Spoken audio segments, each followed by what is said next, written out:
All right. Welcome back, ladies and gentlemen. We are in for a treat as we are joined with newly inducted, right? Or you get inducted this summer, right? Guys, could we get his mic, please? Oh, there we go. You said in this June. Yeah, this I'll June. be there in June. So congratulations, Brad. First and foremost, Brad Goodman joining us in studio. This is one of the matchmakers over at Top Rank. Any other job titles you may have? Nope. Okay. Not that I know of. I'm just top rank. Just known, but you are known within the industry, you and obviously Bruce as the best matchmakers in boxing. Have you heard that before? I've heard it, but we're humble about it, and we just let people, say it, and we just do our job. That's what we're supposed to do. We had a little bit of difficulty explaining, he's like, any guest today? Our producer says, any guest today? And I'm like, yeah, we got Brad Goodman. And he's like, oh, so who's that? And he's like, is he a fighter or something? I'm like, no, he's a matchmaker. And he's like, okay, so what's a matchmaker do? And I was like, that's a good question. I guess the job is to make sure the A side wins, but you also have to entertain the audience. Or how would you describe and develop the fighter right? At the same time. So. How would you describe your job title? Well, it depends. Matchmakers have a lot of categories. You could be a matchmaker working for a small club show where you can put on any kind of fight and just think like a fan and say, hey, Brad, I want to. Could you just bring the mic a bit closer to you? Thank you. Good? Yep. Better? Yes, sir. Way better. Think like a fan and say, hey, I want to make this fight and not protect the guy. And I did that at the beginning. I did from like 2000 to 2006 at the Orleans Hotel. I put on barn burner fights where I didn't really care who won the fights. And I actually, that's where I built up Ishe Smith, Jesse Feliciano. I don't know if you guys, are you familiar with Feliciano? Not Jesse. Not Jesse, Jesse. but Ishe Smith, he Definitely became world Ishe. champion. I did Ishe Smith and Alfonso Gomez. Okay. Then they fought on the Contender. But I did their first two fights at the Orleans Hotel. And that's where Ishe got his break. But then you can work for a big promotion. And then you have to protect the A side, but yet sort of make it entertaining. A lot of times you don't get lucky, and sort of like a mismatch. A lot of times at the beginning it is, sort of lopsided and,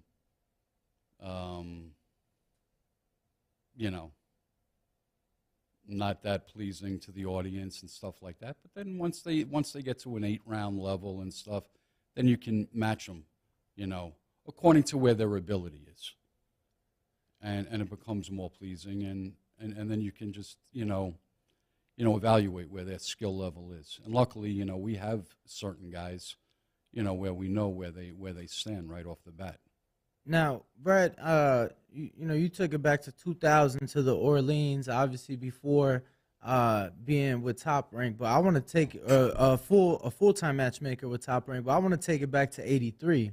I want to take it back to New York City when the story is you were 15 years old and you became like pretty much an assistant, like an errand boy in a sense for guys over at the Top Rank office. I want to hear that story because obviously, if you started as an intern at 15 to get into the Hall of Fame, that's a hell of a fucking run. Well, it all started like this. Anything that my cousin did, I followed. Whether it was basketball, baseball, whatever it was, I just followed. He got into boxing. I never wanted to fight or anything, but I just followed it. Started looking at boxing magazines and started watching fights on TV. And my first fight, I watched I want to say it was like in 70. I can't. 77. Well, 77. My father took me to Oh, Shavers in Ali. That was the first fight you attended. Okay. I fell in love with Shavers. Shavers and Mike McCallum. They're my two favorite fighters. I love those guys, man. But that was my first fight. But getting to Top Rank, you know, when I was 15, it was my father's friend was the lawyer at that time for Bob Arum, and his name was Stan Hoffman. He's no longer around anymore. And one thing led to the next. Hey, there's a kid, you know, that likes boxing. Whatever. And I was just like any kid at 15. I was just doing clerical work as a messenger, ran around the city, did whatever I had to do. And I worked for a guy who was a Hall of Famer. His name is Irving Rudd. He was the publicist. And every time I would come back to the office, I would just go into the matchmaking office with Teddy Brenner, who was the greatest matchmaker that had ever lived, and Bruce. And I would just sit there, and I would just look at the board on who's fighting, and, you know, and just stay there until I'd get another call. Hey, kid, you got to go out and run to Park Avenue or whatever and do another thing like that.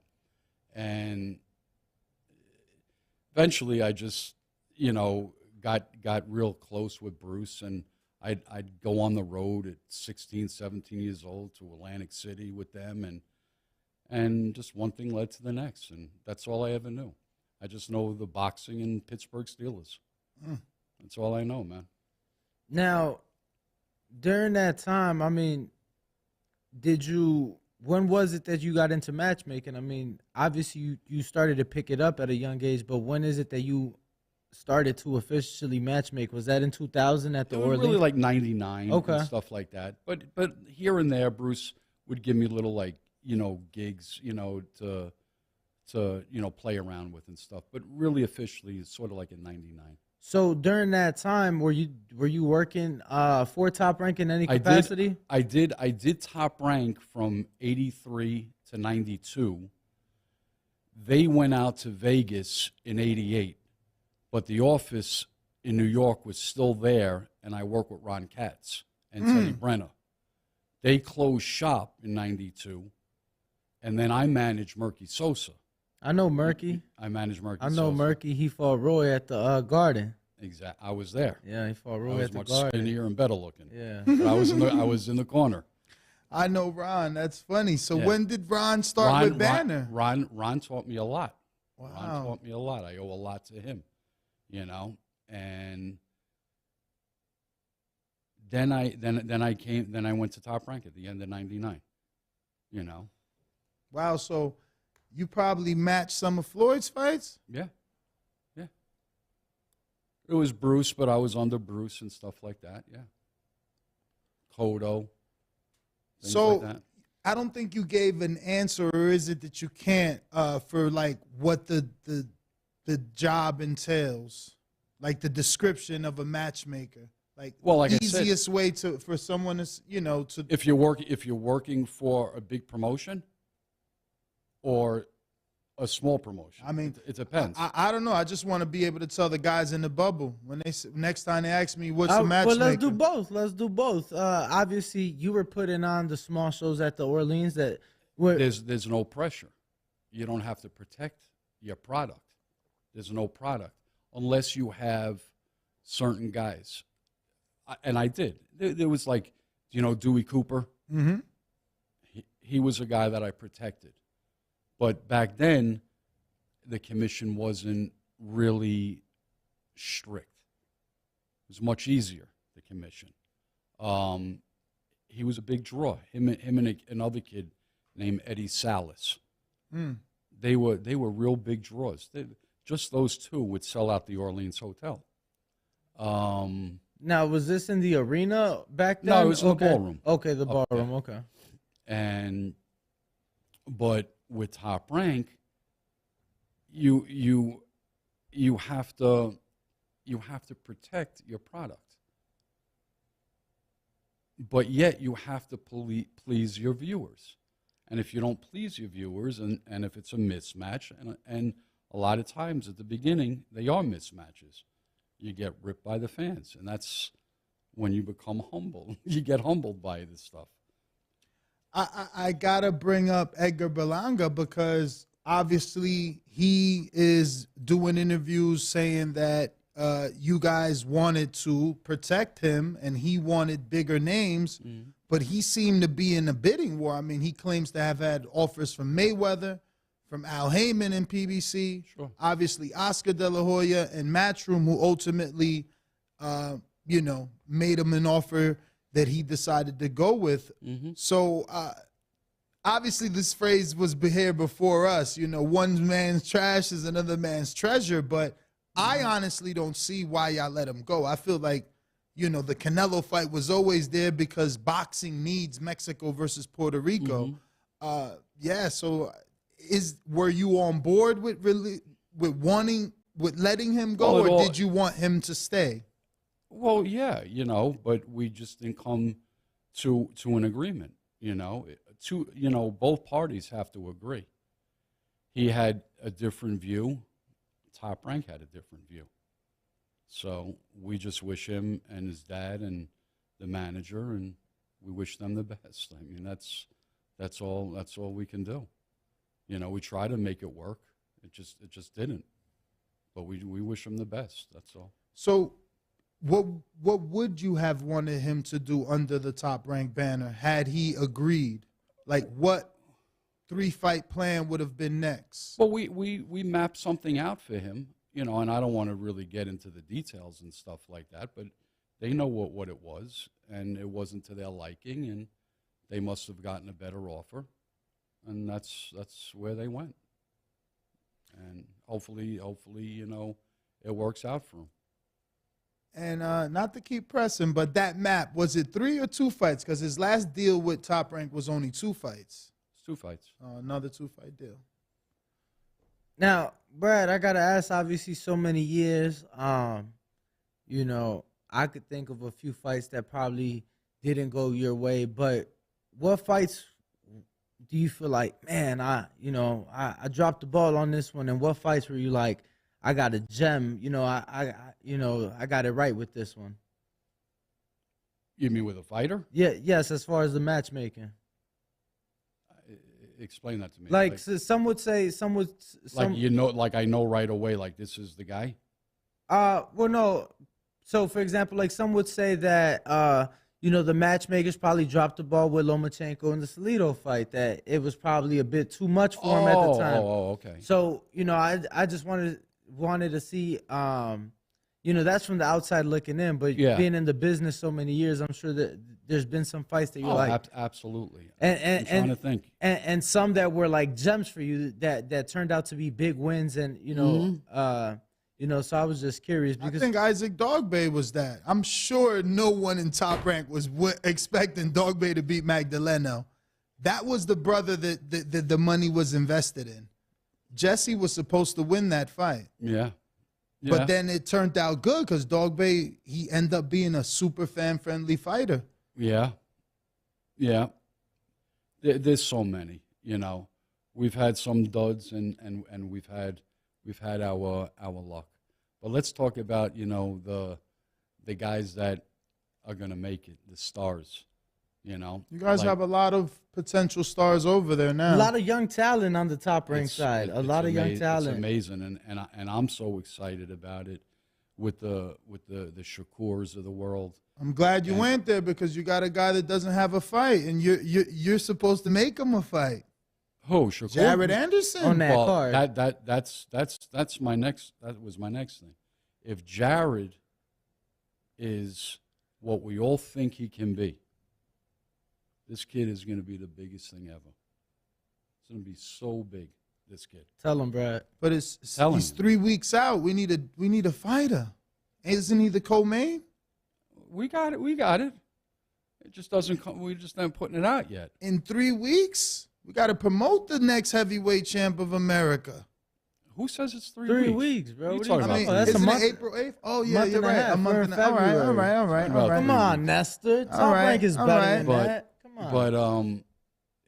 But I mean, the kids, you know, it's amazing. I mean, the Shakurs, the Jareds, the Xanders. You know, we got this kid Abdullah. Abdullah Mason's a bad boy. I mean, it's unbelievable. Yeah. The talent that we got. Troy, Duke, all these kids. You know, they're just not on the radar yet because they're on the stream. They haven't been really shown that yet. But once they're on our radar. No, yeah. Definitely on our radar. They're definitely on our radar. We follow all of those guys very closely. Mm-hmm. Yeah. I gotta ask. So having and I can't forget Keyshawn. Oh, Keyshawn Davis, absolutely. Yeah, I mean, I want to go there. He was pushing for the Jeremiah Nakatilia fight, and instead you went to go. Who was on board with to go, and who was on board with Nakatilia? Well, it will come out. You'll see who Nakatila is fighting next.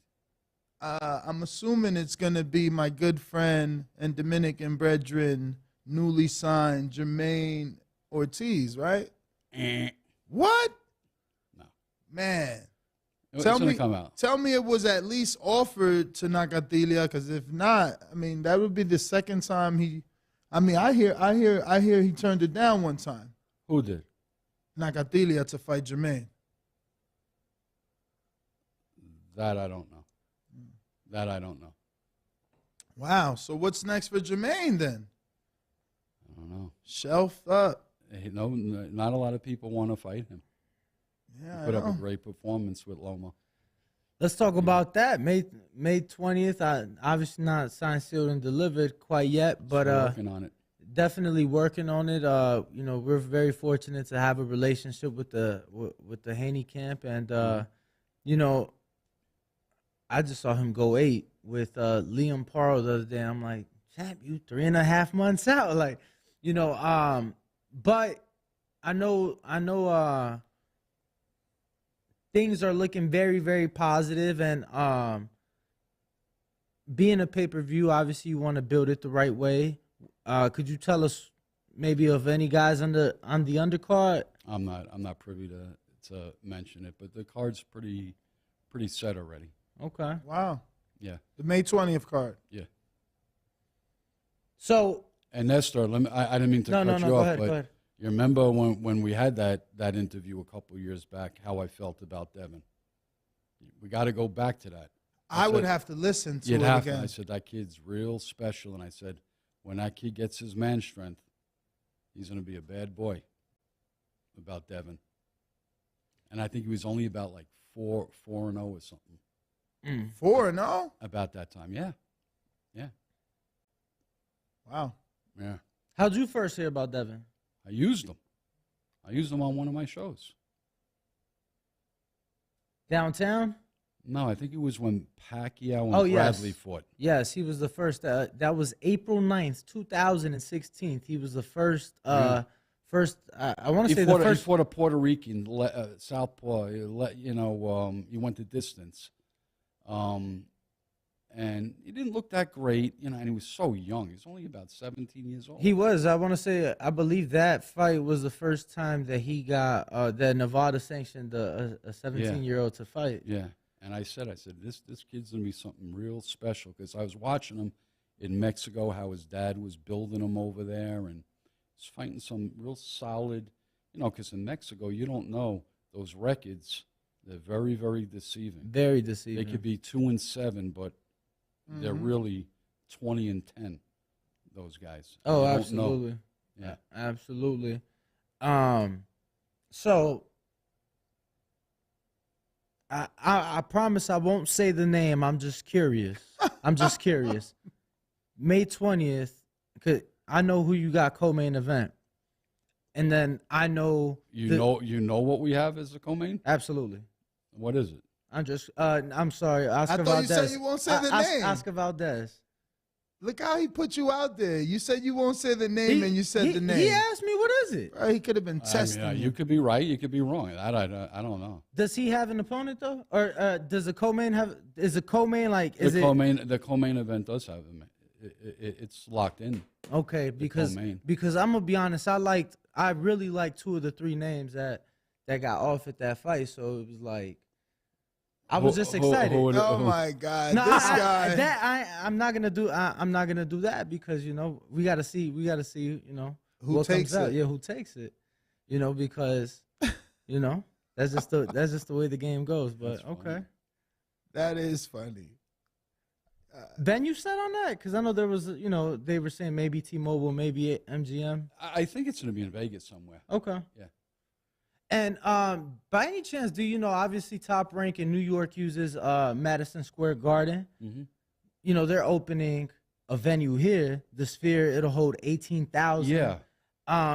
Has there been any exploration? I know that's not opening till later this year, but with your relationship, Top Rank's long-standing relationship with the Madison Square Garden family, is there any possibility we see some shows there? I'm sure. I don't handle that. The other guys like Brad Jacobs. Okay. I'm sure they've spoke to the people. and That'd be stuff. dope. That'd be dope. It really looks nice. Yeah, I'm Nice, excited. Obviously, being here, you see it from the top floor of the parking lot. And the first day they put the lights, I was all excited. Like, yo, that looks really cool. Yeah. So I can't wait till Brad, they finish it. So do you guys watch tape when it's time to matchmake, or is it some fighters you just know who they are already? At this time, I know all the guys. When I'll tell you, Nestor, when I first came out here, I was so, I was so wrapped up in that East Coast, and nothing can change my mind. Everything was like, man, West Coast, the East Coast guys and this and that, and I didn't. It really took me a couple years to get used to the West Coast, fighters and things like that. But now, I'm knowing the West Coast guys more so than the East Coast guys. But I know a lot of the East Coast guys and stuff. I gotta ask as the and this again may not be under you, but as a matchmaker and just someone being with Top Rank, having the gym here, is that something that gets pushed to the fighters to come to Vegas to get some work? Because obviously, Vegas is the fight capital of the world, so the quality of sparring and the quality of training is another level. We even say it like sparring on the East Coast or sparring down south. It's not the same as sparring in Vegas. Sparring over here. Well, that I haven't gone to the gym over here in a long time. But the kid that works there, Frank, he's done a tremendous job. He really has. I mean, at one point the gym was a private gym. Nobody would even show up. Now everybody goes there and spars, whether it's kids from the Mayweather gym going over there to get work. I mean, you can't get enough sparring. Yeah, Everybody goes over there. So Nah, he definitely got that gym. it's unbelievable. It's funny. It's funny to hear you call Frank a kid. I know, right? Oh man. Well, what is he? I mean, he's a grown ass man. Oh, To you, obviously, you're his elder. It's just funny. he's a kid to me. Yeah. That's funny, being around Bob and just speaking of being a kid. I mean, he's pretty much seen you grow up your whole life from a teenager. I'll tell you a funny story. When I was 19, Bob's second wife, Sybil, I had two hairs under my chin, and I lost my mom when I was 17. She bought me an electric razor, so she became like my mom when I was at Top Rank. And I shaved my two hairs under my chin. So you said you were with Top Rank from 83 to 92? 92. And then again. And I didn't do my research, but does that cover the Evel Knievel story? Oh, I wouldn't. Yeah, I mean, Aaron probably did it, but I didn't know that kind of stuff. Yeah. Man, so you don't have any info on that. I just find No, that. but I went to the Hagler. I went to Hagler Hearns. I went to Hagler Leonard. Wow. When did you start traveling outside of the East Coast? Because obviously ASC was down the street, but working with them. I would go to those shows. I would go to the Hagler Leonards, the Hagler Hearnses. Once you start going to all those shows, they just become another show, man. I get more of a thrill going to like a Thompson boxing show you know, and watching two guys just go nuts on each other than go to a big show. What's the last big show that got you excited? Because I got to give it to you guys. I was at the first Wilder Fury, which I know Top Rank wasn't a part of, but I was at the third one as well. Mm-hmm. And then the promotion for the second one, I was in the military at the time. Like, nobody watched boxing, but everybody was talking about Tyson Fury for that fight. So I just remember, like, to me, that was the last fight that I attended that I got goosebumps, that, you know, maybe my heart rate was a bit elevated. What's the last fight that got you like that you attended in person? Probably nothing in this. No, decade. I get there's can't think of one right off the bat, but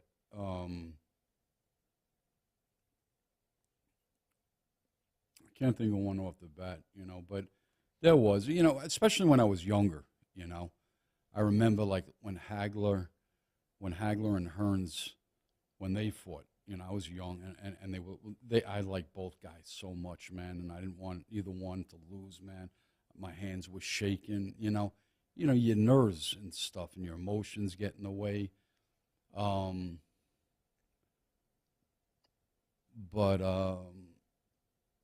you know, most of the times, you gotta try to stay like neutral, you know, not play like favoritism and stuff, even though it's hard because, you know, you like the guys and you feel for them. And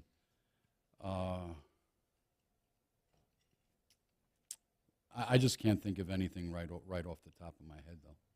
How many years would you say you have in the sport? Well, whatever. You got to count it. There's 40, right? You started in 83. We in 83. 2023. 40. This will be 40 years. Actually, I believe if my research was correct, it'll be in April of 83. Yeah. With all that time in the sport and all the evolution you've seen, all the money you've seen come into this sport from different players, can you see all promoters ever being on one network again? No. Egos, too much money, you know, and at the end of the day, it's unfortunate because there's not a lot of stars out there. And it's because you don't have a lot of fighters fighting on a consistent basis. And people are not familiar with guys like they used to, you know? Mm-hmm. I also think that it has a lot to do with like, you know, and maybe that has something to do with the activity, but yo, it's hard to watch fights. Like, you know, back in the day, you had past Blue Ribbon had fights on Wednesday, and that was on free TV. Yeah. Gillette had fights on Monday, and that was on free TV. Yeah. You know, so the XFL, a made-up football league that just started, is getting ABC, ESPN, and all games on ESPN Plus, and I've been begging for one top-ranked fight to land on ABC. Just one. Yeah. I've been begging at the mountaintops. Yeah. You know, and it's just, I think that a lot of it has to do with the TV. Like, they have to want to have boxing on TV. Yeah. I don't think we're ever going to see, like, the free TV again. And getting back to what we were just talking before, guys fighting on a consistent basis. And you guys remember the Mickey Wards, the Terence Allies. Yeah, but these guys were not fighting top-level opposition. No, they consistently. weren't. But people knew them. Yeah, but we because got to they make fought. it okay for our guys of this generation, like, to get that in between. But how fight. can you when PBC has 100 guys and we have 90 guys and Eddie has 70 or 80 guys? You're using too many guys. There's a lot of B-sides, though. That's what you need. Well, yeah. Like Shakur's fighting Shoshino now, you know, hypothetically. You can't knock Shakur. Shakur will fight anybody. No, I understand. What I'm saying is, hypothetically, after this, for him to remain active, he needs a lesser opponent, you know, in between that. But the fighters also have to, that has to be in the contract. Like, look, when you fight A level, we pay you A level money. They need to understand that, you know, stay busy fights aren't $1 million fights. 100%, yeah. But You can't keep paying guys $3 million every fight. think about it. We saw Devin fight in October. Now he's fighting in May. That's about 8.5 months in between. Yeah. But the criticism in today's day and age, let's say if you guys would have thrown him in the ring this month, February or late January. Oh, he won in March? Against a Charlie Sheehy or something like that as a tune-up, just so that people could see him. Yo, people would shit all over Top Rank these days. I don't know. I think that they could have absolutely did the guy been pitching for over a year with the IBO belt. Take him to Oakland. How much of a tune-up is it then? You're talking about an IBO champion. All right, but matchmakers are there for a reason. Devin's on a level that he is for a reason. You know, to Devin, you know, Thurman said that the best. You know, to him, Jesse Vargas was a tune-up. To Devin, in my opinion, the IBO champion, what is his name? Shout out to Hardin. Which one? Lightweight. His name is... He's with Eddie. Maxie Hughes. Hughes. Bro, that's a you know, a tune-up for Devin. And, you know, you take him to Oakland. Like, I don't understand why boxing doesn't let a fighter grow in his area. Like, what? Tell me what was wrong with Crawford and why couldn't he just stay in Nebraska? Seems to be selling it out. Yeah, he was doing great business there. So why wouldn't you just keep letting him be there? I mean, obviously you're a matchmaker. I don't know if that is part of the job as well. Not really. Placement. I don't know the ins and outs of the financial stuff, you know. But you know, he's a great fighter and stuff like that. But you know, that just didn't work out. You know, he wanted, you know, certain things. We couldn't give it to him. So he had to move. He moved. How much do you take the location of the fight into consideration with matchmaking? I'm sure for certain fights, some more than others, it has to play a huge factor, right? Yeah, absolutely. I mean, you know, some of it's a gamble, and we're going to take a gamble. We believe in Jared, and we're going to take it on the road to Toledo.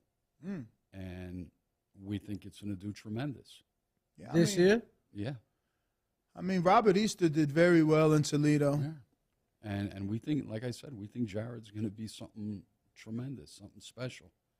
And if he makes it over there, you know, it's going to be big, man. You know, we'll put all those kids over there from Ohio on there, you know, Tiger and Abdullah and all that. It's going to be big, man. Yeah, no. Fortunately, Jared's another of your fighters that I have a great relationship with. So I've been saying it from the beginning. I think, especially after the camps with Fury, you know, I was blessed to be privy to maybe 60, 70 rounds of that sparring. Like, you know, I think the sky's the limit for Jared, especially the heavyweight division. When I think of when boxing was on top of the world, it's the heavyweights. Yeah. When you have a heavyweight knocking people out, and Jared's entertaining not just because of the ring, but his ring walks his antics and everything, man. This guy can. I'm telling you, man. I'm so excited. This guy can be something, man. You know, he really can. If he can make it, man, and it's still an if. We don't know, but if he can, he's going to be something special, man. This guy can be huge, man. I want to ask, obviously, his last fight on paper, you know, the biggest name on his resume. Walk us through that matchmaking process. Like, how do you know, okay, my guy that's only 12-0 is ready for Jerry Forrest? Well, there were a lot of other guys that turned it down, and kudos to Forrest. He took the fight. But it's only going to get tougher from here. Not a lot of guys want to fight Jared. This guy that's on April 8th, and I'm not going to mention, there were other guys that turned it down. This guy took it. So you have a relationship with Jared. He may mention some. I don't know. Yeah, I wanted to ask because we covered the WBC convention. We were in Acapulco in November, and we saw Shakur and Pitbull get ordered. I instantly text Shakur. He was excited, and then we saw it was just like a trickle effect. Like one guy didn't want it, the next guy didn't want it, the next guy didn't. Nobody wants to fight Shakur, and I'm going to tell you how special Shakur is. Right after the Olympics, I was in the top-ranked gym, and he wanted to spar with Donaire. Donaire was getting ready. I think it was for Magdaleno. His little young Shakur he wanted to spar with Magdalena. He wants to test himself with everybody. I'm the one that brought him out to spar with Loma. I was there. It was unbelievable. And Shakur only had about like 4 fights. He did tremendous. I saw it with my own eyes, man. You know? You may not be able to tell me. I don't want any names, but I'm just curious how many guys turned down Jared before you got an opponent. For this one? Yes, for April 8th. I want to say about 2. Okay. Yeah, but they were all competent guys, because that's the level that Jared's on now. We're going to move him, we're going to move him at a certain pace now, Now, obviously, you're just the matchmaker, but just because of how highly you think of Jared, I'm curious. People like, oh, he got touched up in that first round against Jared, and I'm like, he did. Mm-hmm. But go back and watch it. He got touched up in the southpaw stance. What are your thoughts on him? Obviously being an orthodox fighter, switch out. I mean, he is. I tell people he's not the typical heavyweight these days. The typical heavyweight these days is a crossover athlete. He was born and bred into this sport. So, to see him doing things that we see welterweights and lightweights and featherweights doing, in the ring, just your thoughts, because obviously to me, that's why he has such a high ceiling, because he's able to do what no other heavyweight can do. Correct. But what my concerns are 2 things. The chin, hopefully he has that. He did get hit by Forrest, but it was a smaller guy. I don't want to see him get hit with a Herkovic or the Chinese kid Zhang. He stops Phillip in the first half of the fight. You believe that? Yeah. I hope you're right. Like, Phillip, yeah. Another guy, because he trains in Houston with Ronnie. So, yeah. So, he ain't got no tank. And I want to see how he is the second half of a fight. We've never seen that. I want to see how his endurance is. So this opponent should give him rounds? I believe he does. Did you think Jerry I believe he does. And one of the opponents, and I can mention one of the opponents, he just wasn't available at this time, was Jonathan Rice. Oh, yeah, we know. Not a pleasing guy, but you figure he would have went rounds. He would have held, he would have grabbed, which is fine. But at least he would have taken him 6, 7 rounds or whatever. Let's see how Jared, reacts, if he gets tired or whatever. But that's what I think we all want to see. We want to see how he is, his endurance, in the second half of a fight. We know how he is the first half and how explosive he is. We want to see if it carries through the second half. Did you think Jerry would take him more than what he did? Because I feel like I didn't think he'd get him out that quick, but I felt like he could stop him because he was a smaller guy. Jared's an explosive guy early. Oh yeah. From a matchmaker standpoint, do you like the Jared Anderson Jarrell Miller fight? You do. I love it. And there's somebody in the office that thought of that fight. So now, there's a small possibility you guys still work with him? No. Well, they turned, one of the guys turned it down. They didn't like it. You can't trust Jarrell because of all the problems that he's had in the past, and you don't know if it's going to happen again. Things like that can't be written into the contract. Like you offer him the fight, and in that contract, it's like you have to do VADA, you have to test X amount of times. That's a good point. Or is that just too much risk? Because he still can test positive. Maybe I don't know, but I think it's a great thing. The real big babies stand up or something. Yes, I've been saying that for a few years. I love that fight. This guy's just. He's but he's fighting Lucas Brown, so I don't know if that's gonna make sense to you guys. Yeah. I mean, that's like this weekend though, or like that's like soon. No, I know. Yeah. It's March 18th. Okay, yeah. I'm like that actually would be a real big fight, like on Heisman night in New York. Oh yeah. Now, which we've seen Jared, I believe, the last 2 years, if I'm not mistaken. Yeah, you figure he'll go again. What, what's, I guess, the probability of the Toledo fight being a level of opposition or a named, because it's more about name. It's more about name. It's more of a showcase. Exactly. So all his fans to come out and see and support, But the B-side doesn't matter? I think it's the event more. I think. You know. I gotta ask because although I love and obviously Top Rank believes that Jared can sell, and I believe he does sell in Toledo, but it's like you got the Huntington that does 8, and then you don't really have like could we see a Jared at the Toledo University football stadium? That's the publicity guys that do that stuff. Very possible, because it would be big, I think Jared will do real well over there, but that's just me saying something, not confidently. The publicity department would know more about that. I mean, all the pieces are there, though. You've already said it. You guys got a ton of guys in and around that area that once you put them on, it just makes sense.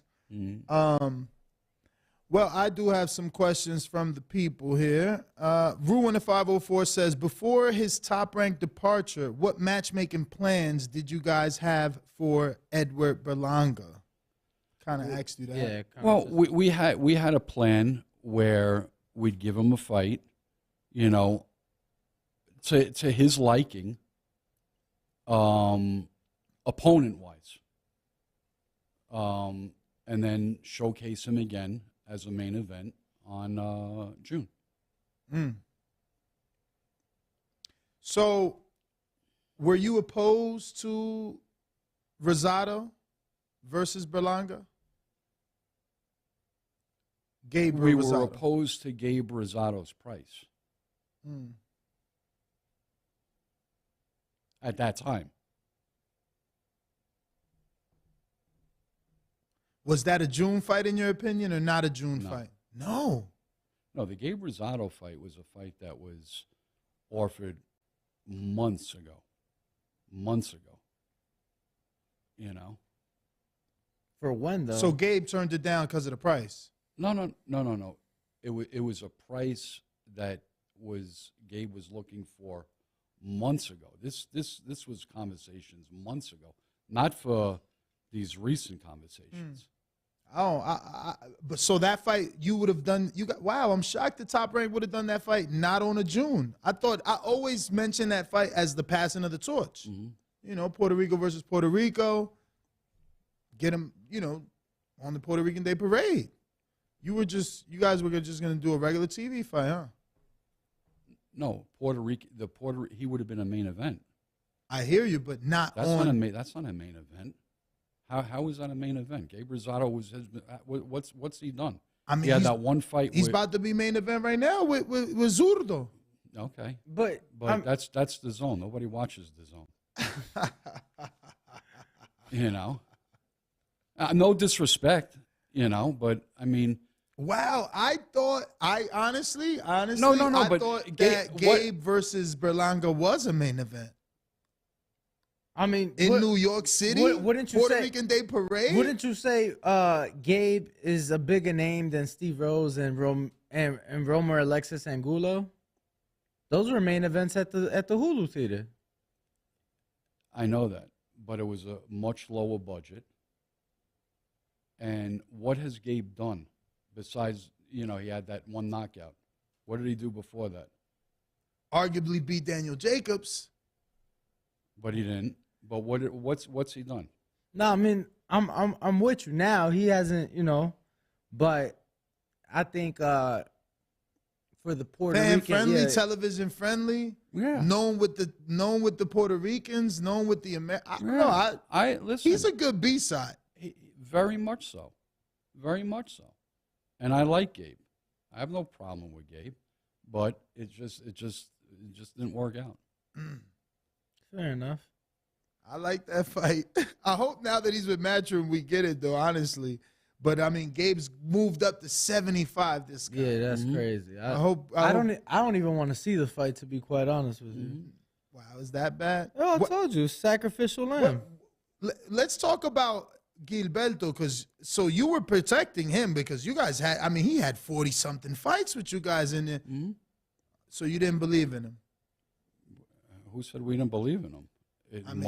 He wanted a certain thing, and it just didn't work out.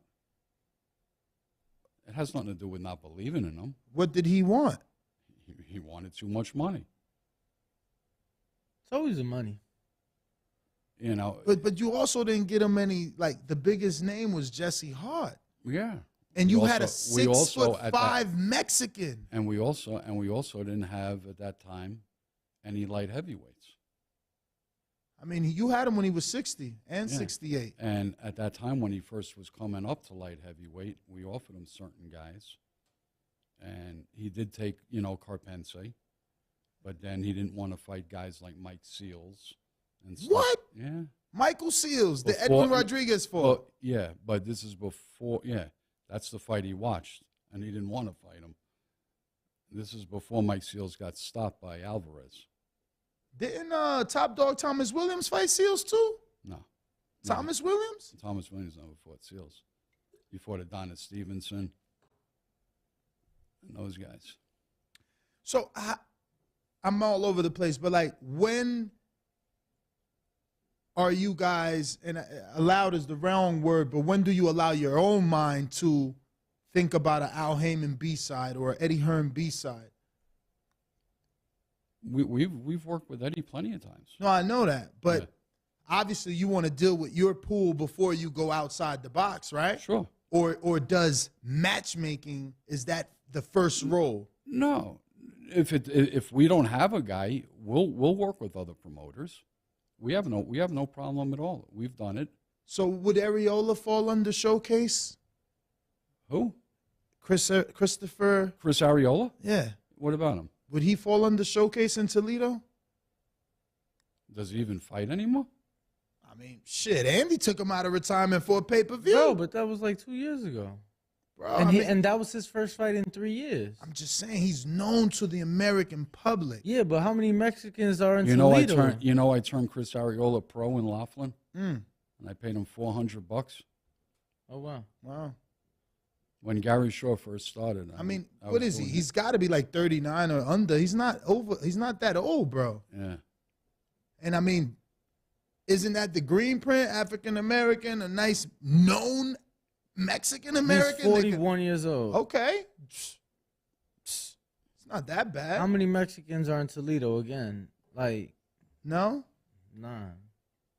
I mean, I don't think so. You got the Hall of Famer here, What do I know? We haven't even thought about anybody yet. But Danny seems to think it can't be a Mexican. So what are you expecting? I just wouldn't think in Toledo. I mean, I feel I guess you're right. Broner in Cincinnati fought Emmanuel Taylor, but Shakakov was Russian. That's who Easter fought over there. Yeah, it doesn't matter. It's all about the showcasing the A side. They're gonna come out and support that guy.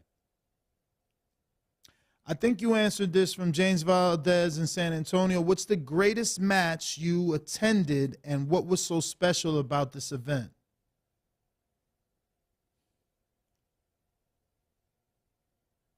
I would either say Hagler Hearns or, I hate to say it because nobody was there and it was a great fight, man. Castillo and Corrales, the first fight.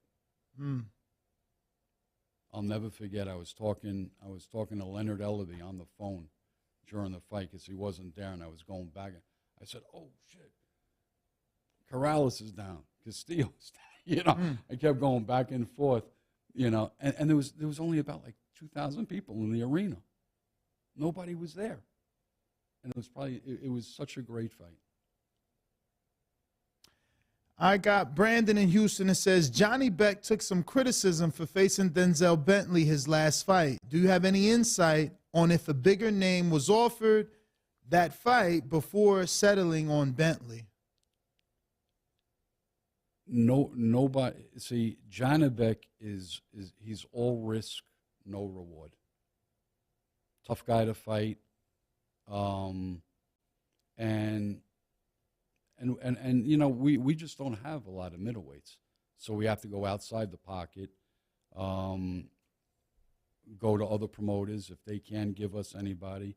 We have to look around in Europe, and that's how we got. Thank God Frank Warren had a guy, and he offered up Bentley. You weren't expecting that though, right?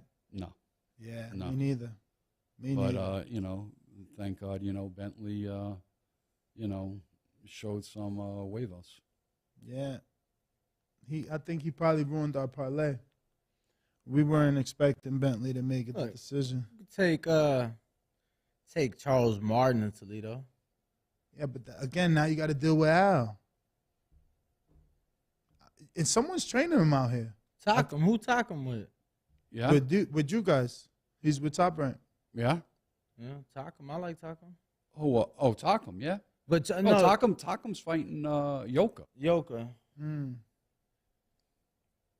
Yeah. I mean, yeah. And Takem's gonna want too much money. I'm not a big. It's a showcase budget. I'm not a big Yoka guy.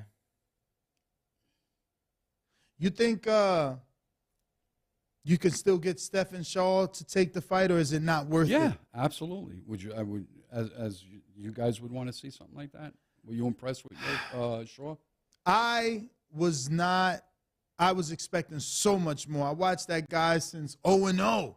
Like, I watched him maybe 6 camps with Wilder. I can't believe that fucking Ajagba had him gunshot. I was not expecting that. Wilder never had him gunshot in sparring.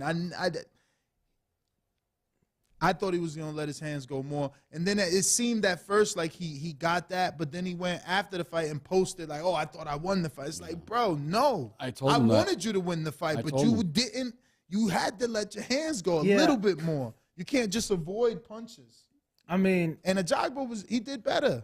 He did better. I mean, I think that'd be a good showcase. Wow, that's crazy. I don't think that's a showcase. What do you like better, that or Rice? No, I guess I'm not understanding the word. Like, showcase is supposed to be, in my opinion, I think for sure win. Yeah, I think Johnny would last longer than Shaw. Oh wow. Yeah. I'm not gonna lie. I think after seeing the last one, and he was talking about Jared too, and he was telling me, he's like, I know that's your boy. And oh, you mean Stephen? Yeah, it is Jared built fuck up. him up. I ain't gonna lie to you, Jared will fuck him up. Yeah. I ain't even gonna lie to you. 4 rounds. Yeah. I don't know. The question is he gonna take it? For whatever is being offered. We have another one here. Ja Tucker stomped Xander Zayas post fight press conference and called him out for a fight at 154. Ja Tucker versus Xander. Is that realistic? Fight to be made for Top Rank at any time? Who's that, Jahai? Yeah. That's Jahai on that? No. Somebody, it's a fan asking. A fan asking. Jahai's fighting on April 1st, He's fighting Xander's stablemate. The kid Nikolai Georgian kid. I don't know the last name or whatever, but it's a solid fight. No, Xander's on a different path right now. Jahai just moved up to 54. Let him get his feet wet a little bit, couple fights at 54, and let's see what happens. How could we can't let him go. Today's show topic, obviously WBO orders newly ranked number 1 Teofimo Lopez versus Josh Taylor for the WBO 140-pound title. That's the fight that I know was already being spoke about prior to the WBO ordering that. How close would you say? I mean, there's talk about it. Okay. I don't know if it's finalized or anything like that. Okay. Now, but it sounds from a matchmaker standpoint, you want Teo to get another fight because you just said Jahad just moved up and he needs to get acclimated. Well, Teo has already gotten 2 fights under his belt and stuff, and he needed that. Should he get another one? Possibly, but Josh, he's not the most active guy in the world, So you're saying right time? I think it's the right time for both guys. I said the same thing. I feel like they need each other in a way. Right now, yeah, it's sort of like an even playing field, if you know what I mean. We didn't have an answer because I'm like, is it fair to say Regis is a tougher fight, being as though he lost to Josh Taylor, or is Josh Taylor the tougher fight because he beat Regis? I think the world of Regis, man. I think he's number 1, man. Hands down. Wow. Yeah. So how much does a fighter demanding a fight weigh into matchmaking? How much is a fighter? Say it again. If I'm a fighter and I'm demanding a specific fight, how much does that weigh into the matchmaking process? At certain points, it helps, especially if there's a lot of bad blood going on and both guys are sort of say popular, marketable, and then sometimes it doesn't work. Like for instance. It didn't work, unfortunately, for Barboza when he was calling out Teofimo all this time. It never panned out. But Albert Bell, another guy, we had him all this time. Another kid took every fight.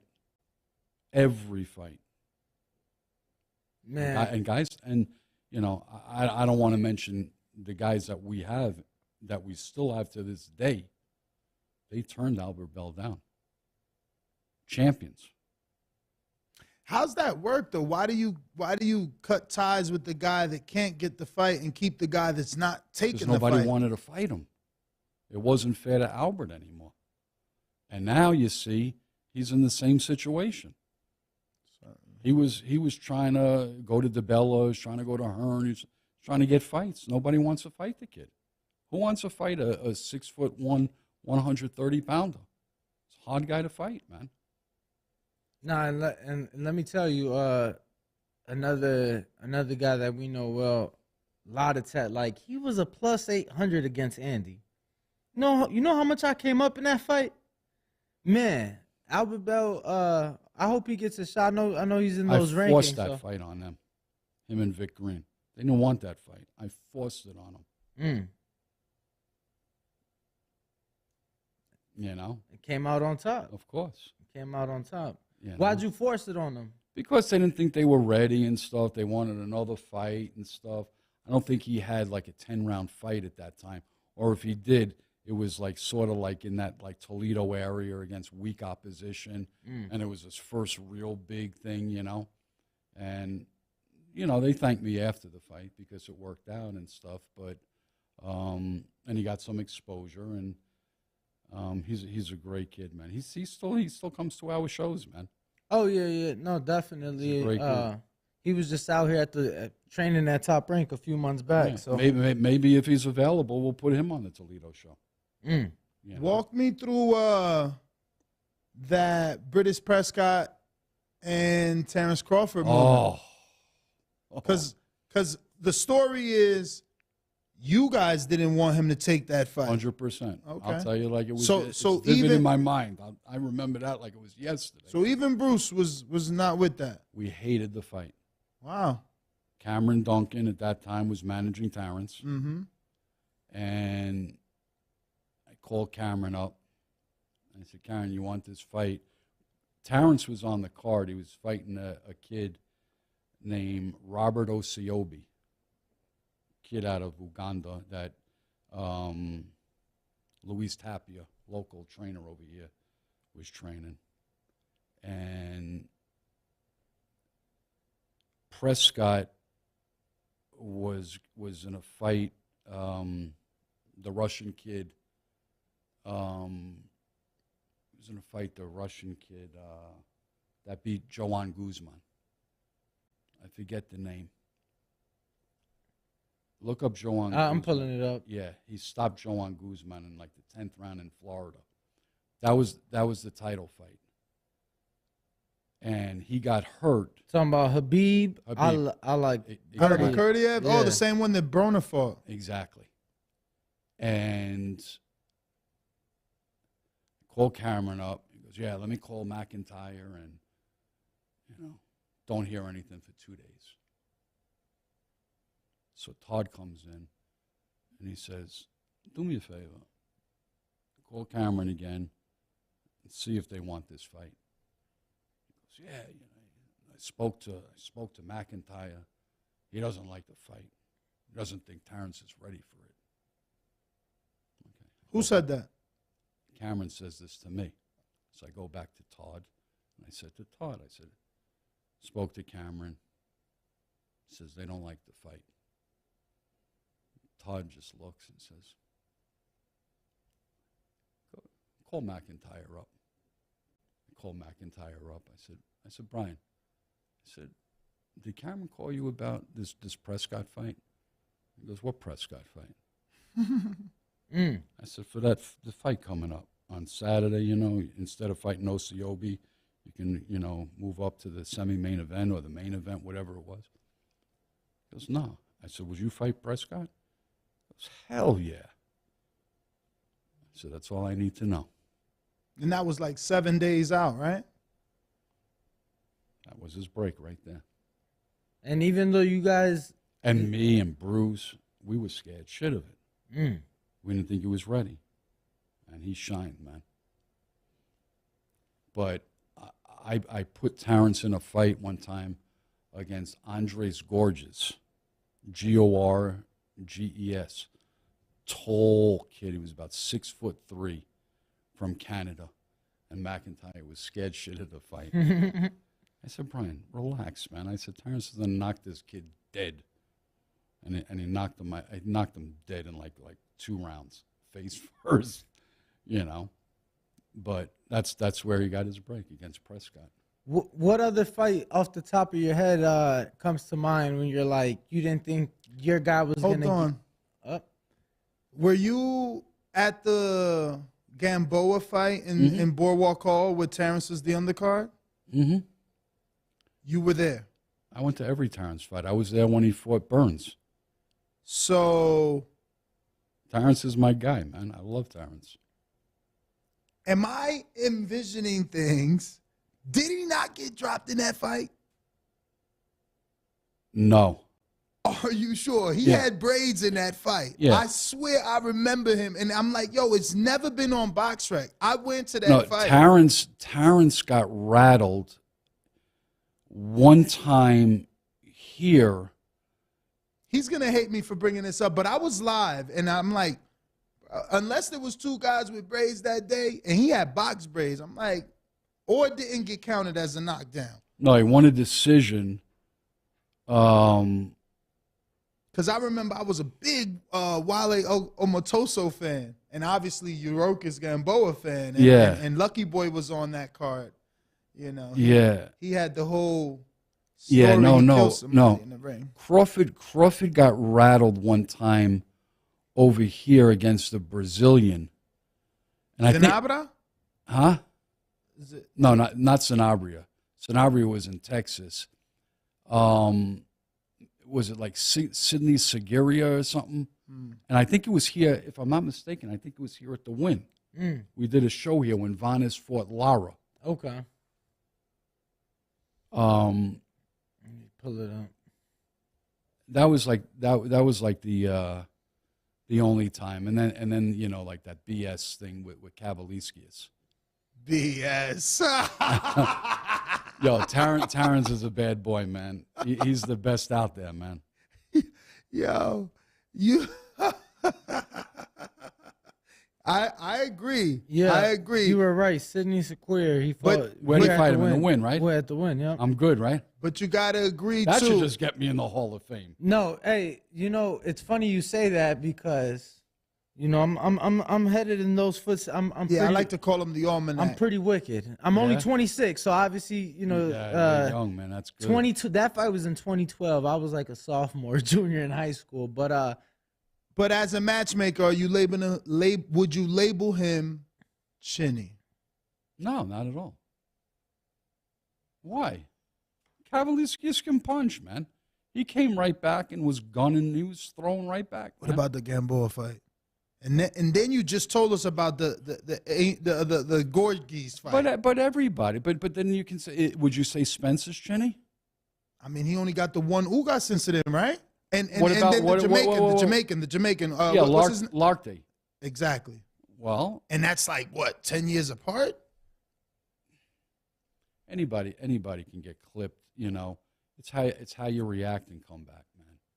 It's so strange with him because then he knocks everybody out. He's like on a 10-fight knockout streak. Yeah, let me tell you, he's vicious, man. Top Rank, obviously the last fight you guys had, Bud, was a Sean Porter fight. And I was sitting not on the floor, but I'm like 100 level for that one.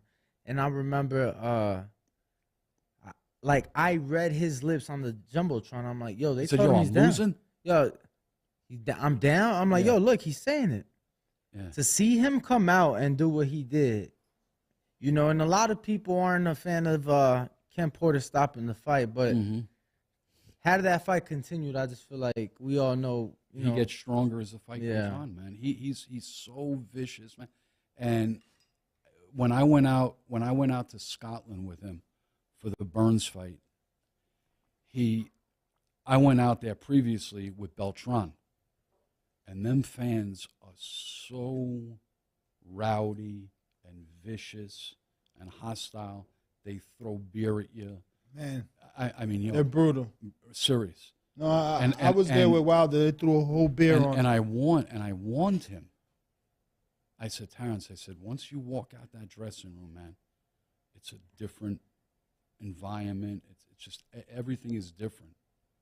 And I watched him while he was walking, and he didn't show any emotion or nothing. He was like ice, man. He's something special, man. You think he could, obviously, you know, it's always going to be from a matchmaker standpoint, but you think he could beat Jermell Charlo?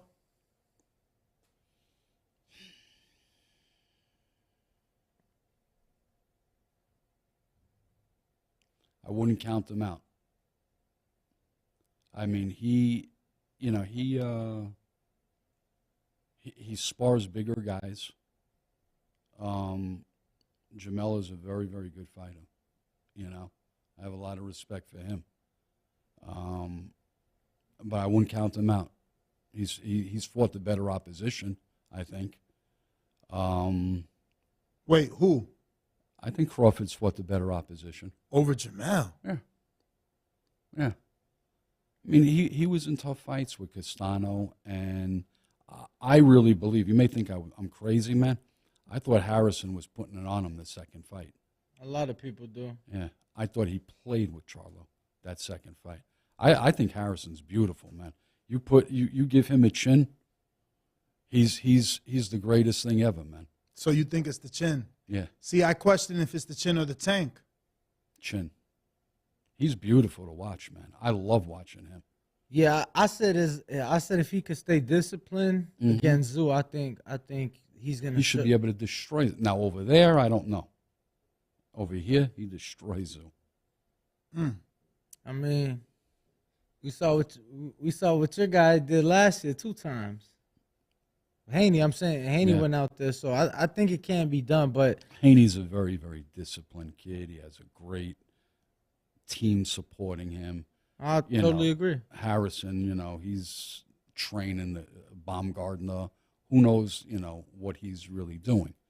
But if you really focus, man, I mean, I was more impressed with him in the second Charlo fight than I was the first Charlo fight. I thought he fought a great fight. How much of the other promotional companies are you watching, or is it kind of just based on the fighters you have? Or I watch everything. I have a great relationship with the Kubas Jr. I watch all of the PBC shows. Eddie, I've been those Crawford fights where Eddie shows. Him and Frank Smith have treated me tremendously out there every time I've been out there. Eddie's a great promoter. Wish him nothing but the best. I wasn't trying to be disrespectful when I said who watches Dazn. I shouldn't have really said that. So I wish those guys the best. I subscribe to Dazn, and I watch all their shows. So and he's a great promoter. Again, from a matchmaker standpoint, would you make the Ryan Tank fight for Ryan? Your Golden Boys matchmaker. Or you're Ryan. For Ryan, no. Wow. You don't think he's ready then? I think there's other things they can do. And you got both guys, especially Tank, who's very, very special at this time. And Tank doesn't really need him. Let it, marinate, whatever they say, and it could even be bigger. So you weren't on board with Loma Tank, or were you? It didn't really mean anything at that time, really. I mean, they were pitching it. They were, but that's fans and stuff like that. But it never really happened, and it was just talk. There was never any negotiating or anything like that. And Tank to me is so big right now. He's a great attraction. He's proven himself. You can put him in with anybody, and it's going to be big. You put him in Atlanta, you put him in California, put him anywhere. Put him in Maryland. Why do you think that is? What do you think it is about him? Is it the power? Well, it's just everything. There's something about him, and I don't know. I don't know him, but even though he has that thug mentality, there's something cute about him. Does it make sense? I guess. You know what I mean? I don't know. There's a niceness to him. He's a nice. It's definitely the way he speaks. Thug. I think he's a nice thug. If that makes any sense, he's cute. I don't know what it is, man. But there's like thugs that are like assholes, but he's like nice, man. He's a street guy, but he's nice. I don't know. So given that you said you wouldn't make that fight from a matchmaker's perspective, once again, as a fan, I would. But which one? No, I was gonna ask. So from a matchmaker's perspective, given the recent talk, if both guys asked, you wouldn't want to make Shakur versus Devin this year? Because there's not yet. No, because remember one thing. I don't know how much Devin. I think he's going to be a 40-pounder after this next fight. His dad seemed to think based off what though? Based off what? He's huge, man. He makes 30. He's been making. Don't say 35. he makes it easy. He don't make that. Easy. When somebody comes in half a pound under and they ain't got to drop draws, that's pretty easy to me. Yeah, but he doesn't use a sauna. No, I know, but that's because he's a dedicated and he's a true professional. But if you said what would he be better at and where would he feel more comfortable at, 35 or 40, I guarantee he would say 40. And I won't disagree with And that. he would be very but- successful. at But 40. obviously, if he were to stay at 35, that fight that has been spoken on from both sides between Shakur and Devin would be there. Not, Yeah. from a matchmaker's perspective, because obviously it's a business. Yeah. And I like marination, but sometimes like It may never happen because when Shakur goes to 40, he may be 47. They're Mayweather both growing. Pacquiao took a long time, and obviously, time. it was a huge financial success, and both guys made life-changing money, a lot more than they would had it happened. What was the original? What was that? 08, 09 when Floyd put out that. I mean, in retrospect, it doesn't matter because we realize now that a super fight, you can't accept a flat fee. Yeah. The other thing is like what you were saying before, when fighters can demand a fight, that's basically what happened with Ryan and Tank. Ryan basically demanded it. I don't even think Tank really cared, really.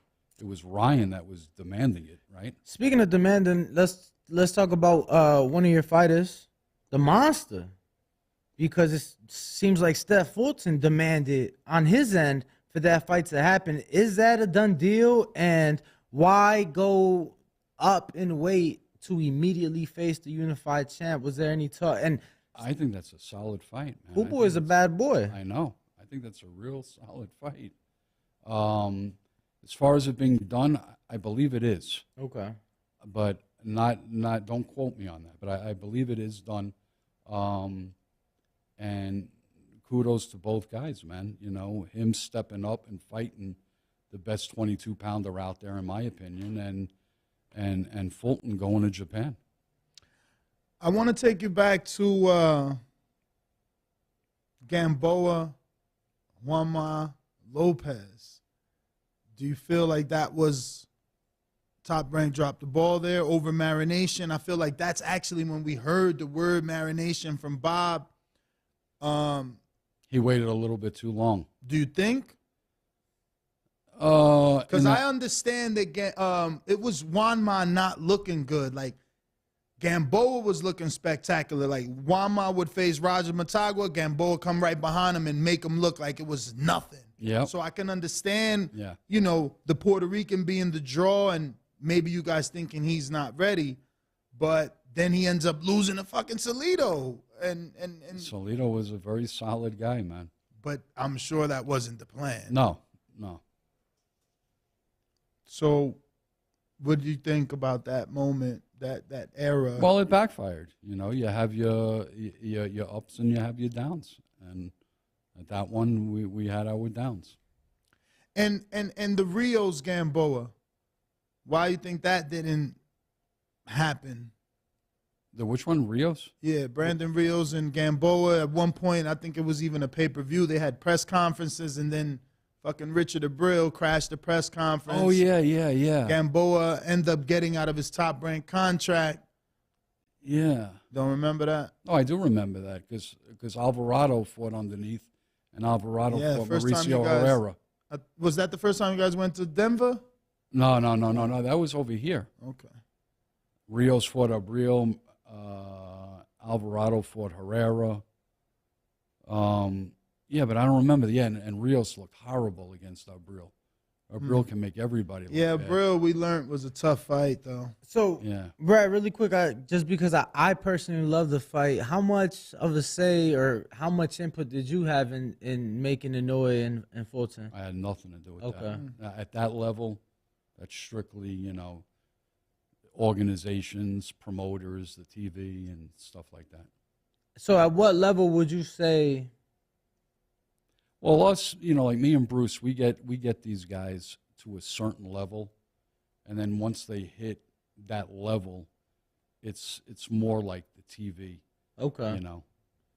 So is Keyshawn on that level where TV's in control now?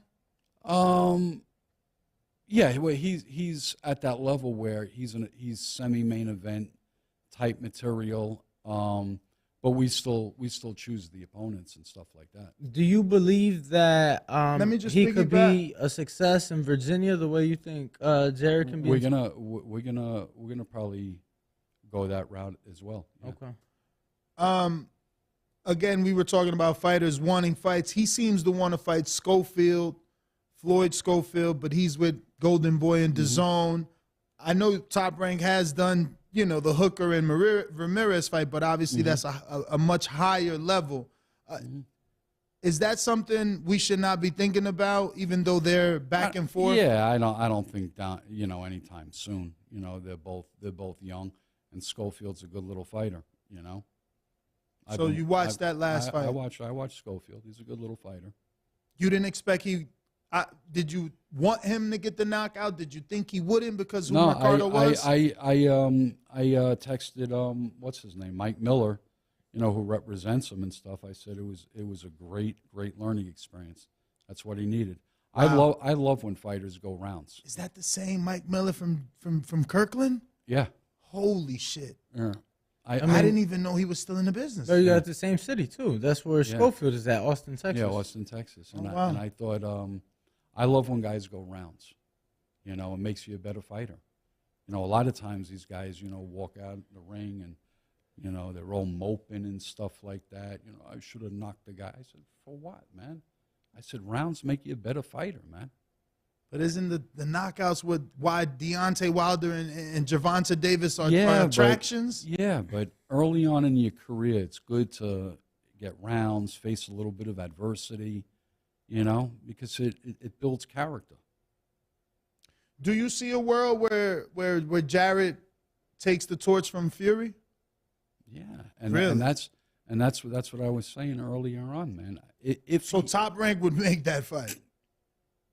I'm not saying they make that fight. We can go on other routes. Say he fights a Dubois or somebody like that. But if he can get, and like I said, it's still an if because we don't know. We don't know about the chin. We don't know if he can go a second half, of a fight. We don't know these things. We're going to know eventually.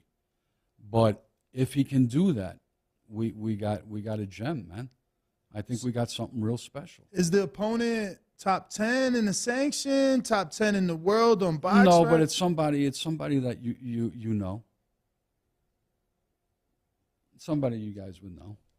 And you would say, yeah, it's a good step up. I'm excited. Go ahead. I was going to jump into Arslanbek, Makhmudov. I mean, Jared seems to feel ready for him. Jared wants him. That's he said he's food. Yeah. In our generation, it's easy. Yeah. Mm-hmm. Jared wants him.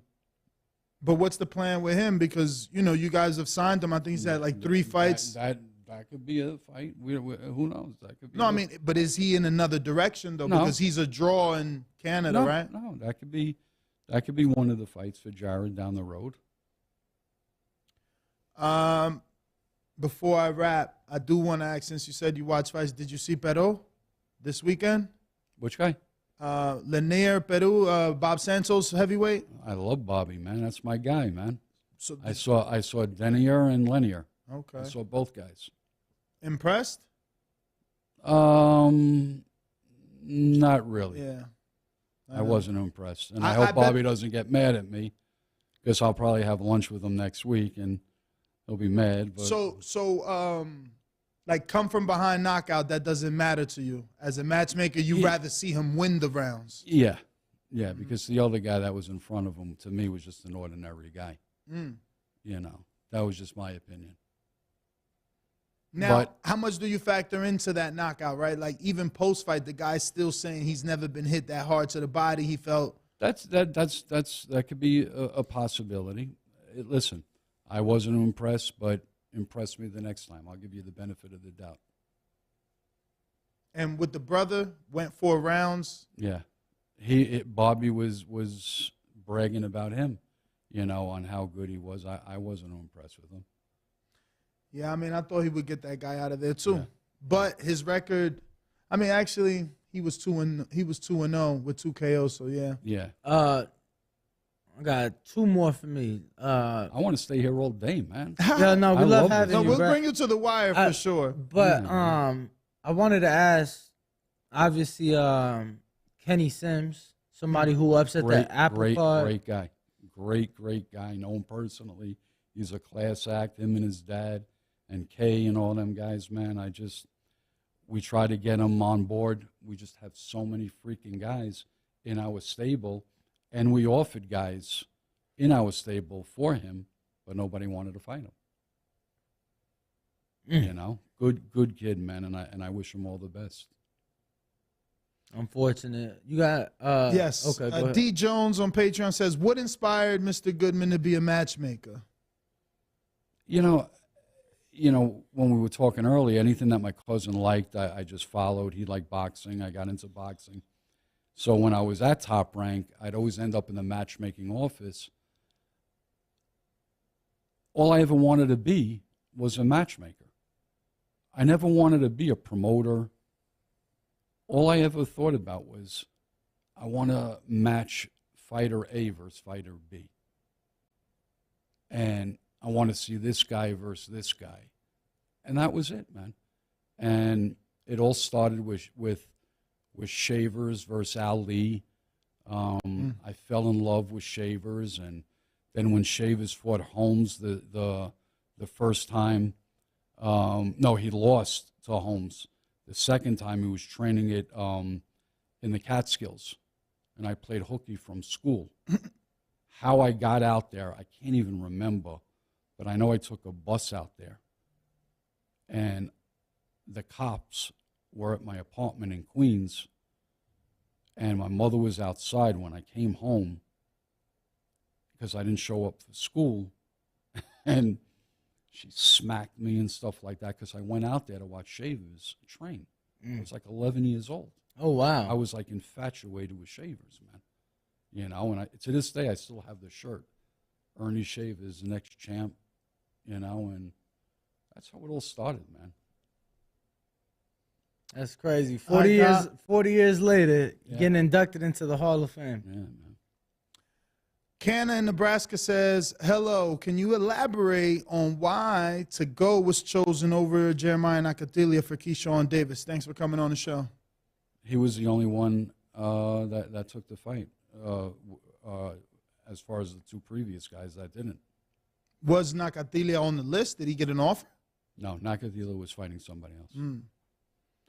2 other guys. Brandon says, through a Hall of Fame matchmaker's eye, you answered that. Is Ryan Garcia ready for Gervonta Davis? I'm not saying Ryan's not. I'm just saying they can go another route. You know, it doesn't have to be. Both guys can fight different guys and do it at a later time. This is a good question. From D. Jones, after the retirement of Hall of Fame promoter Bob Arum, what is the projection of Top Rank with Todd DeBuff? What can fans expect? We're still going to keep going strong. We got a great staff, man. But does he take over the ship? Is it a one man? Like it's not a no. It's a whole thing. Todd obviously is on top, but we have unbelievable executives with Brad Jacobs, who runs a ton of stuff. Carl Moretti and Jeremy the lawyer and stuff, and we got an unbelievable staff.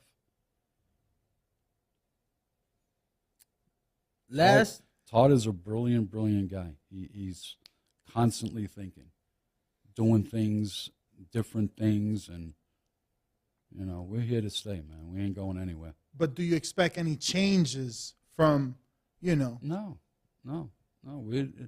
It's all about being in the right place at the right time, and Todd knows what he's doing. We're all.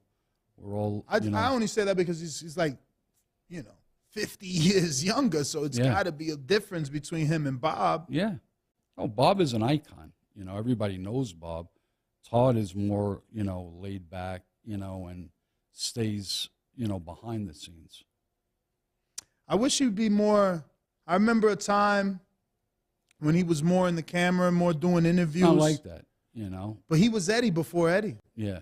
He was the sharp, Eddie's well-dressed guy. Yeah. You know, talked well, but he just stopped. Yeah, he's just not like that. He doesn't, that's more like Carl. Carl does that, Brad Jacobs. But Carl's the one that said Devin was a good little fighter. Yeah.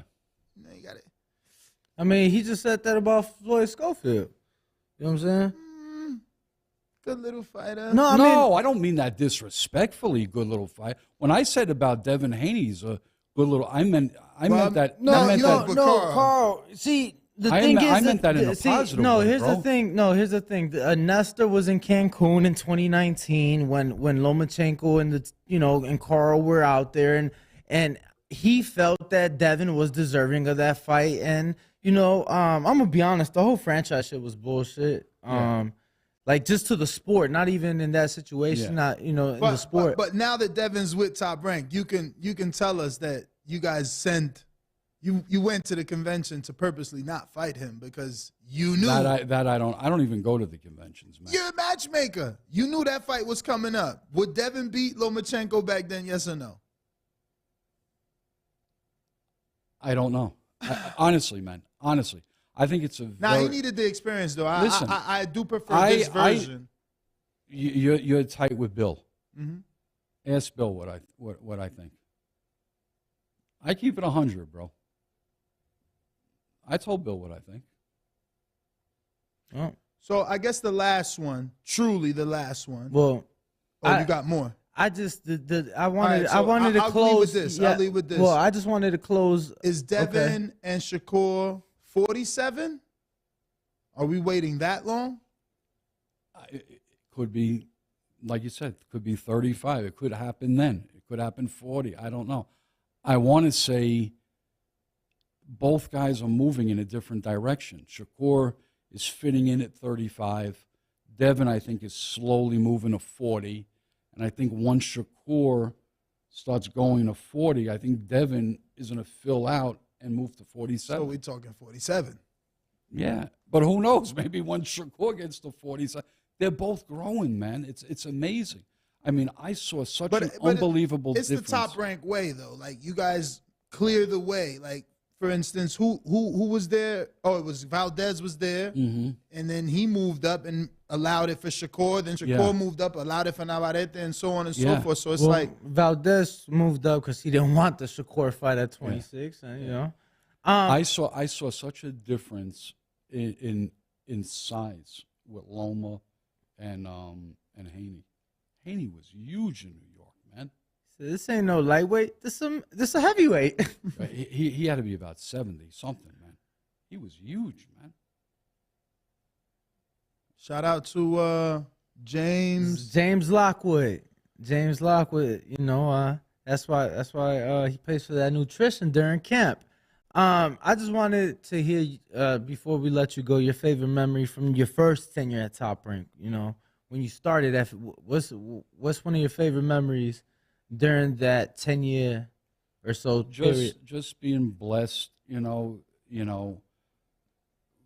able to travel, meeting the fighters, having great bosses,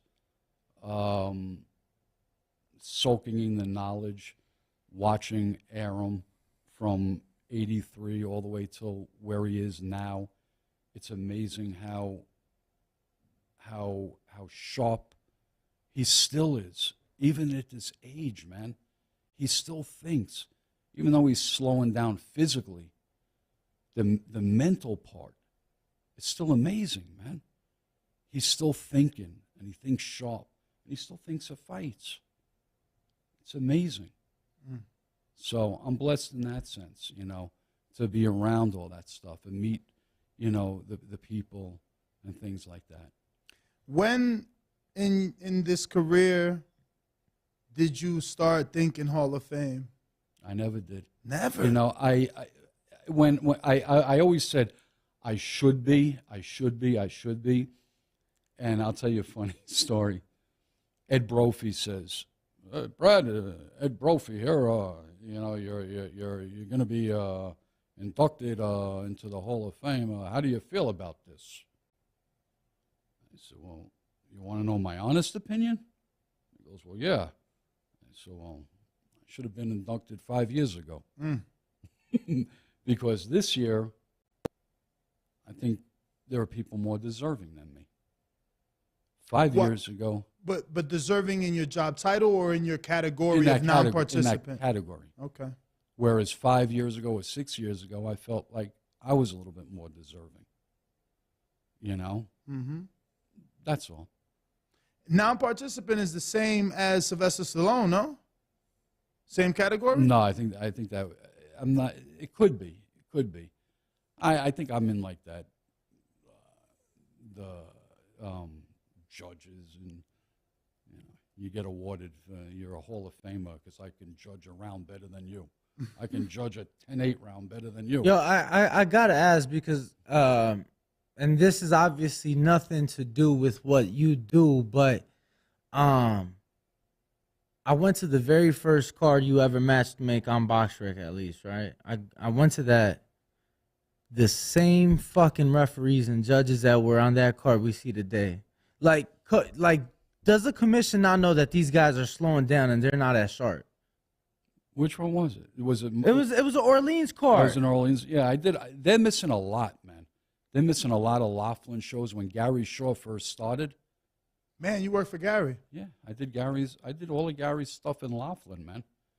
He did all them Laughlin shows, man. I used to do every show for him. But that wouldn't cover the Angulo days, right? No. That's when he moved up, to the Showtime and, anything that became a conflict with Top What Rank. happened to Gary? I know Rock Nation bought him out, but did he just turn away? Is he gone? Faded. I think he just faded out. Wow. But anything that became like a conflict, I never, made it into, Top Rank was always number one. Oh, and Thompson just passed away. That's crazy. He was a great man. I can't believe I received that email, man. RIP, man. That's Great man. Unfortunate. No, so there's like numerous. So they have a modern category for the Boxing Hall of Fame, women's modern, old timer, women's trailblazer, pioneer. I always said it. Non-participant. When I started, I always said I want to be the first podcast, so they better not induct another podcast before us. Yeah, no, you the biggest, champ. Yeah, but they can induct someone else. But that is all our questions. You have any social media you want to give out? I don't have nothing, man. None of that. Just head on over to toprank.com. That's me, man. Just my phone number and that's it, man. Appreciate I'm not on it. any social media or nothing. Well, Brad, we do appreciate having you and joining us, and guys. hopefully, this is the first of many more to come. Hopefully, man. I really enjoyed it, man. You guys were great, and you have a great setup, man, and you guys were great, man. Thanks again. All right. Appreciate it. Well, actually, we got 8 minutes, so we're gonna take 3.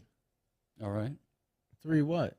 Evan Korn. You guys have brought him into the matchmaking team. Yes. Yep. He's doing very well. So He got a good head on his shoulders, man. He knows his stuff. That's some young blood. Yeah.